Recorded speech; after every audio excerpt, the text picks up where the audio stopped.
How to Live on 24 Hours a Day by Arnold Bennett. Chapter 1. The Daily Miracle. Yes, he's one of those men that don't know how to manage. Good situation, regular income, quite enough for luxuries as well as needs. Not really extravagant, and yet the fellow's always in difficulties. Somehow he gets nothing out of his money. Excellent flat, half empty, always looks as if he'd had the brokers in. New suit, old hat. Magnificent necktie, baggy trousers. Ask you to dinner, cut glass, bad mutton, or Turkish coffee, cracked cup. He can't understand it. Explanation simply is that he fritters his income away. Wish I had the half of it. I'd show him.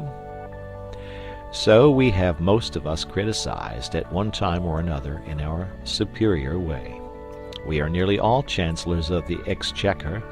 It is the pride of the moment. Newspapers are full of articles explaining how to live on such and such a sum, and these articles provoke a correspondence whose violence proves the interest they excite. Recently, in a daily organ, a battle raged round the question whether a woman can exist nicely in the country on £85 a year. I have seen an essay, How to Live on 8 shillings a week, but I have never seen an essay, How to Live on 24 hours a day. Yet it has been said that time is money. That proverb understates the case. Time is a great deal more than money.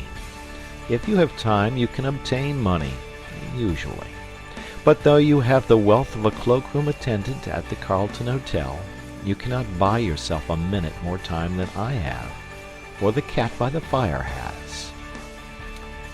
Philosophers have explained space. They have not explained time. It is the inexplicable raw material of everything. With it, all is possible. Without it, nothing. The supply of time is truly a daily miracle, an affair genuinely astonishing when one examines it. You wake up in the morning and lo, your purse is magically filled with 24 hours of the unmanufactured tissue of the universe of your life. It is yours. It is the most precious of possessions, a highly singular commodity showered upon you in a manner as singular as the commodity itself. For remark, no one can take it from you. It is unstealable, and no one receives either more or less than you receive. Talk about an ideal democracy. In the realm of time there is no aristocracy of wealth and no aristocracy of intellect. Genius is never rewarded by even an extra hour a day. And there is no punishment. Waste your infinitely precious commodity as much as you will, and the supply will never be withheld from you. No mysterious power will say, "This man is a fool, if not a knave. He does not deserve time. He shall be cut off at the meter." It is more certain than consols, and payment of income is not affected by Sundays. Moreover, you cannot draw on the future. Impossible to get into debt. You can only waste the passing moment. You cannot waste tomorrow. It is kept for you. You cannot waste the next hour. It is kept for you. I said the affair was a miracle. Is it not? You have to live on this 24 hours of daily time. Out of it you have to spin health, pleasure, money, content, respect, and the evolution of your immortal soul. Its right use, its most effective use, is a matter of the highest urgency and of the most thrilling actuality. All depends on that. Your happiness, the elusive prize that you are all clutching for, my friends, depends on that. Strange that the newspapers, so enterprising and up-to-date as they are not full of how to live on a given income of time instead of how to live on a given income of money. Money is far commoner than time. When one reflects, one perceives that money is just about the commonest thing there is. It encumbers the earth in gross heaps. If one can't contrive to live on a certain income of money, one earns a little more, or steals it, or advertises for it.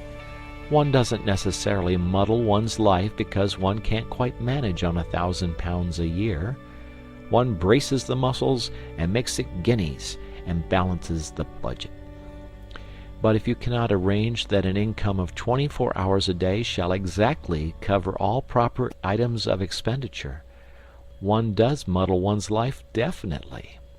The supply of time, though gloriously regular, is cruelly restricted.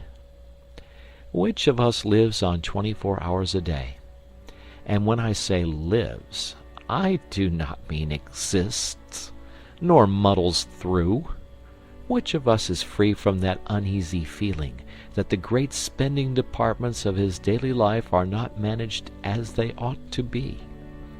Which of us is quite sure that his fine suit is not surmounted by a shameful hat, or that in attending to the crockery he has forgotten the quality of the food? Which of us is not saying to himself, which of us has not been saying to himself all his life, I shall alter that when I have a little more time? We never shall have any more time. We have, and we have always had, all the time there is. It is the realization of this profound and neglected truth, which, by the way, I have not discovered, that has led me to the minute practical examination of daily time. Expenditure. End of chapter.